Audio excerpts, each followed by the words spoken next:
Let's talk about the circulation of the blood to the brain because it's incredibly important.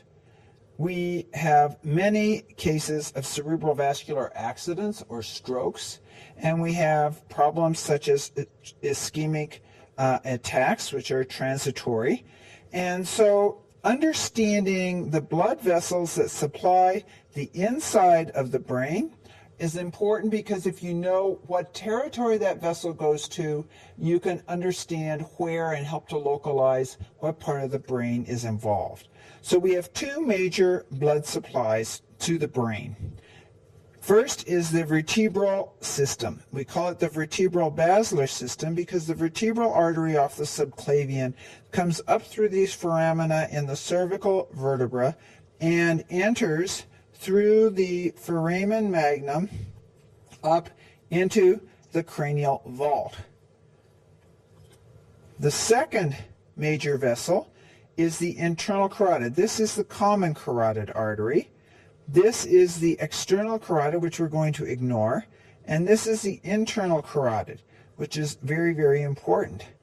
And here where the two bifurcate at this junction is the carotid bifurcation easily involved in atherosclerosis, and therefore an atherosclerotic plaque can embolize up in through the internal carotid artery.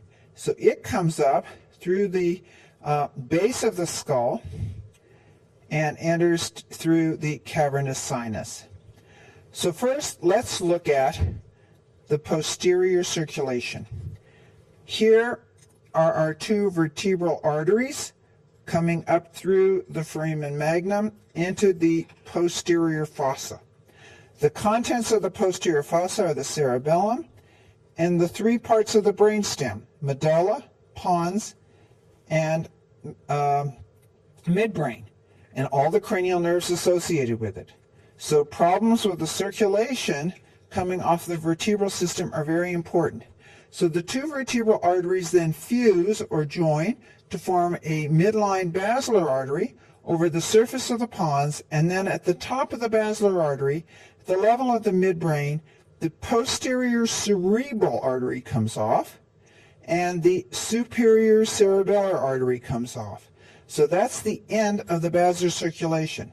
So recall then that one of the major of the three cerebral arteries, one of them, the posterior one, comes off this vertebral basilar system. The other that you can see here is the carotid system. The carotid is represented here by the two,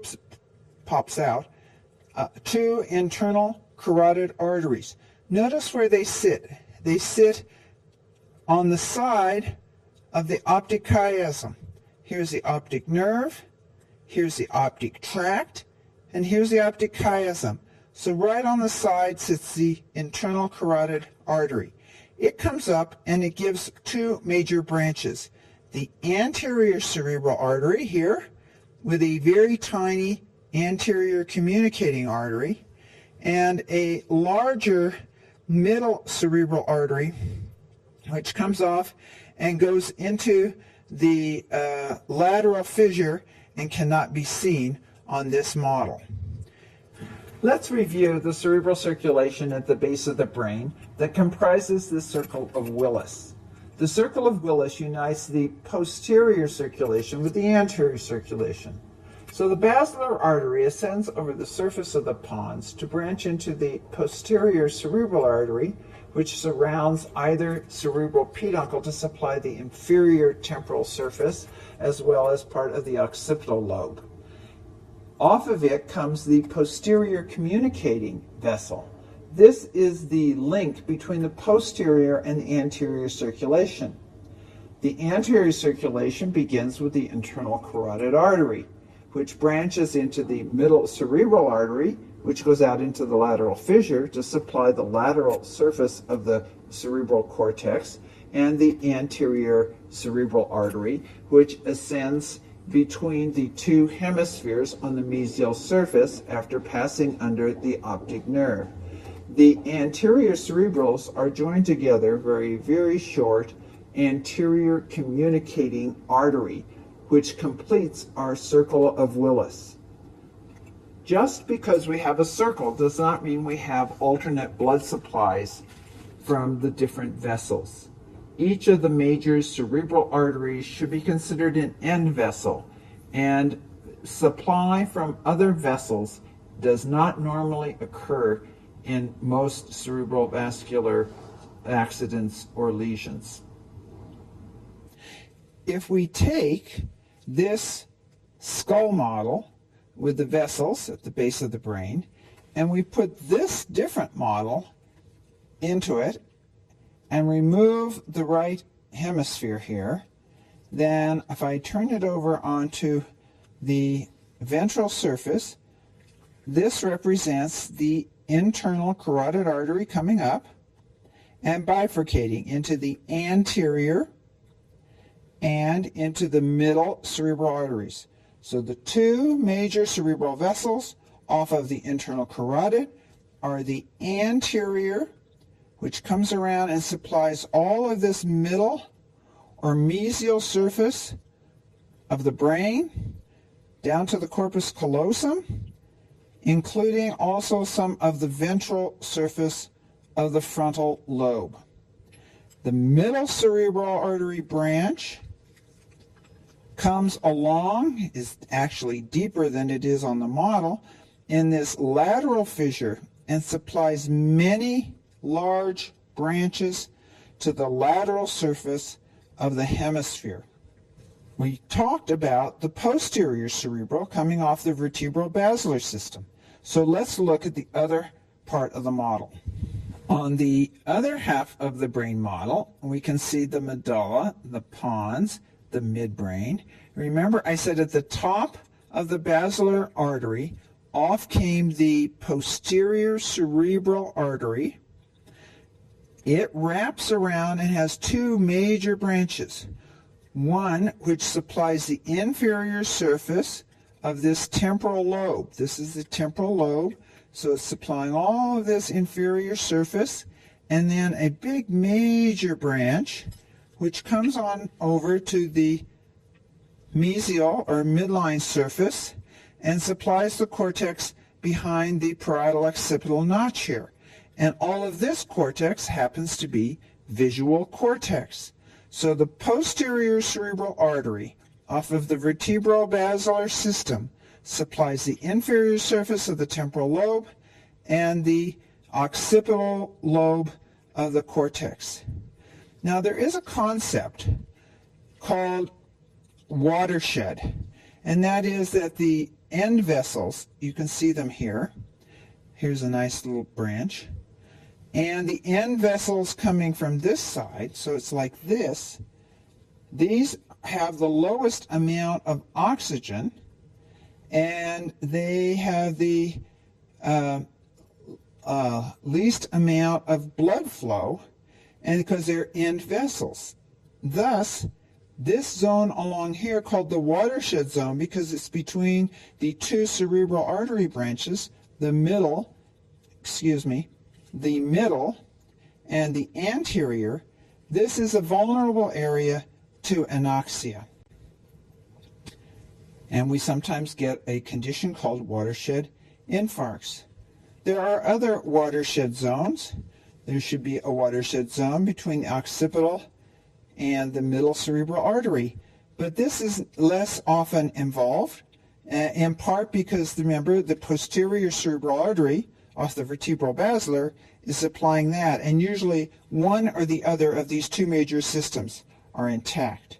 Now let's go to the gross specimen.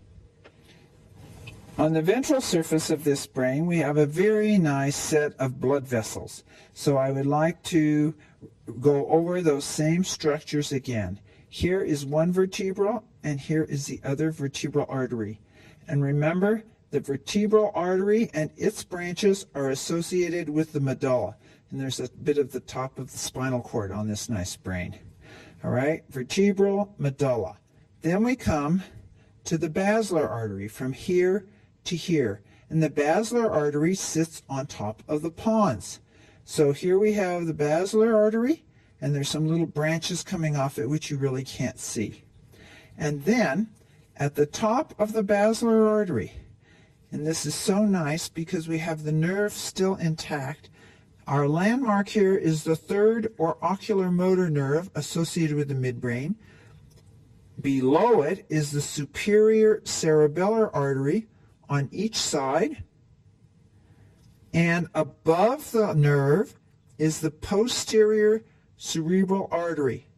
Here is the posterior cerebral artery on the left side, and the posterior cerebral artery on the other side.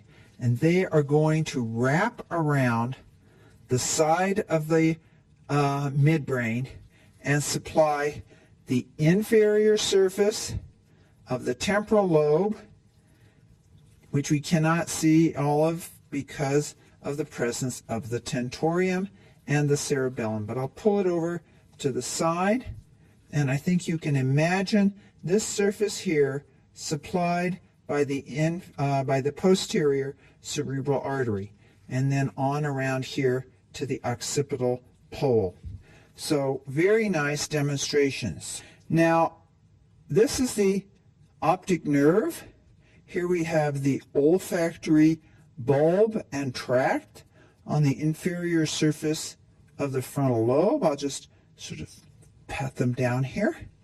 And this is our optic nerve on either side, and the optic chiasm. So if I pull this back and put a little pressure on it, I think you can see very nicely the two internal carotid arteries. And off of the internal carotid into the lateral fissure here, and here goes the middle cerebral artery, and coming off the internal carotid and going between the two hemispheres, I can see, and I hope you can too, the two anterior cerebral arteries. Now to see the lateral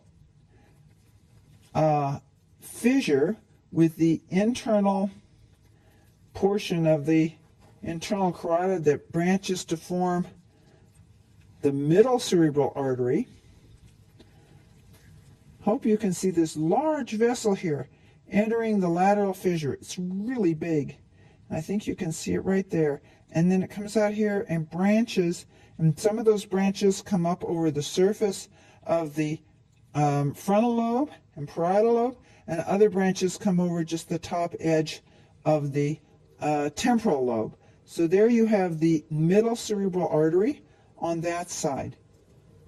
But the distribution of the middle cerebral artery, which is the most important one, I think, probably in terms of involvement in pathology, is over the lateral surface of the hemisphere. What does it supply? Frontal lobe, motor problems here, motor problems on the opposite side of the body.